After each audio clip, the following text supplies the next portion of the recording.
حضرت برا بن مالک نا 12 سال کی عمر ہے، 12 سال نبی پاک گلی سے گزر رہے تھے تو دوڑ کے آ گئے، آ کے نا حضور سے چمٹ گئے، عرض کرنے لگے حضور کوئی حکم بتائیں، میرا دل کرتا ہے آپ کی بات مانوں، کوئی حکم حضور۔ مجمع الزوائد میں حدیث، اس ایک حدیث کے لیے نا میں کو 5000 روپے کی پوری کتاب، پوری 10 جلدیں خرید کے لایا تھا، ایک حدیث کے لیے۔ پیاری بڑی ہے، شاندار بڑی ہے، وہاں میرا دل کیا، میں نے کہا جس کتاب میں ہے نا ساری کتاب ہی منگا لو، کچھ چیزیں بڑی انسان کو انوکھی لگتی ہے نا۔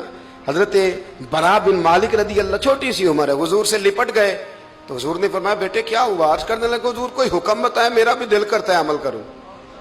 تو حضور نا چھوٹے چھوٹے کام بتاتے ہیں، دکان سے، یہ بچوں کو یہی بتانا ہوتا ہے نا، دکان سے لے آ، یہ کر دے، فلاں کو بلا لے، لیکن حضور ان کی غیر موجودگی میں ان کا ذکر بڑا کرتے۔ ایک دن کچھ لوگ کہنے لگے حضور بڑا ذکر کرتے ہیں پر وہ کرتا تو چھوٹے موٹے کام ہے بچہ۔ تو نبی پاک نے ایک دن ارادہ کیا کہ ان کو تجربہ نہ کرائیں کہ وہ پیار کتنا کرتا ہے۔ رسول کریم فرمانے لگے میں جو کہوں گا کرو گے؟ حضور کروں گا۔ فرمایا جاؤ اپنے باپ کی گردن کاٹ کے لاؤ۔ کس کی جی؟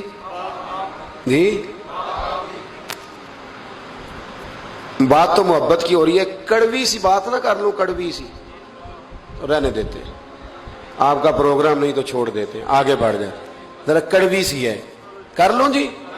بولیے۔ یعنی باپ کی، ہم محبت رسول میں صرف داڑھی کی بات کرتے ہیں، کسی کی گردن کی نہیں، صرف ہم کہتے ہیں حضور سے محبت ہے تو میں نے کہا تھا نا کڑوی ہے، آپ نے مجھے گھورنا شروع کر دیا اور خاصا تیز گھور رہے ہیں آپ۔ اور خدا کے بندو یہ رسول اللہ کی سنت ہے، کسی کو نہ اچھی لگے، کسی کوئی تعریف نہ کرے پر میرے رسول کو تو اچھی لگتی ہے کہ نہیں؟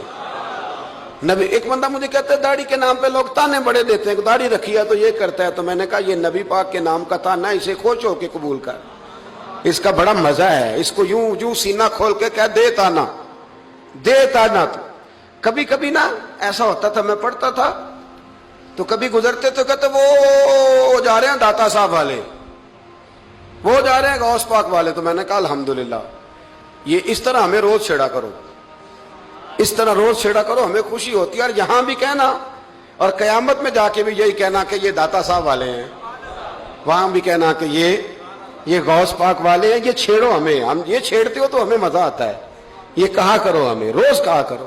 اللہ تعالی ہمیں عقیدے پر استقامت نصیب فرمائے۔ آگے بڑھتا ہوں، بات مکمل کرتا ہوں۔ حضرت برا بن مالک رضی اللہ تعالی عنہ نا، حضور نے فرمایا جا اپنے ابا کا سر کاٹ کے لا، تو وہ دوڑے۔ ایک روایت میں ہے کہ مولا علی کے گلے میں تلوار لٹک رہی تھی، یوں کھینچی اور اس نے جذبات سے دوڑے کہ حضور نے فرمایا اسے پکڑ لو ورنہ یہ گردن کاٹ بھی لائے گا، پکڑ لو اسے ورنہ یہ کاٹ دے گا۔ اللہ کی قدرت کہ تھوڑا وقت گزرا تو وہ بیمار ہو گئے۔ دن میں 2 مرتبہ میرے نبی پاک تیمارداری کرنے جاتے۔ ایک شام رسول کریم تشریف لے گئے تو حضور سرانے بیٹھے، ماتھے پہ ہاتھ رکھا تو کریم محبوب ان کے باپ کی طرف کان میں کچھ کہا ان کے والد سے، حضور رونے لگے، اور پھر حضور نے دوبارہ ماتھا چوما، پیار کیا اور چلے گئے۔ حضرت برا بن مالک چھوٹی عمر تھی، کچھ نے لکھا طلحہ بن برا نام تھا ان کا۔ تو حضرت طلحہ بن برا نا اپنے ابا کو قریب بلایا اور چارپائی میں بٹھایا، کہنے لگے ابا جی حضور کیا فرما گئے؟ کہا بیٹا تیرے والی بات نہیں۔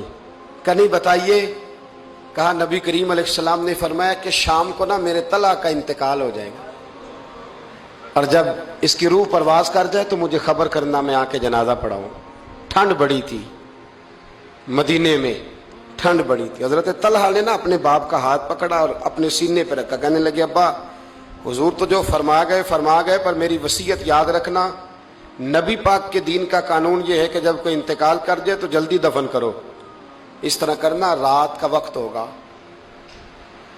جب میرا انتقال ہوگا تو فوراً غسل دے کے نا دفن کر دینا، نبی پاک کو خبر نہ کرنا، نہ بتانا، عمر دیکھو اور بات دیکھو۔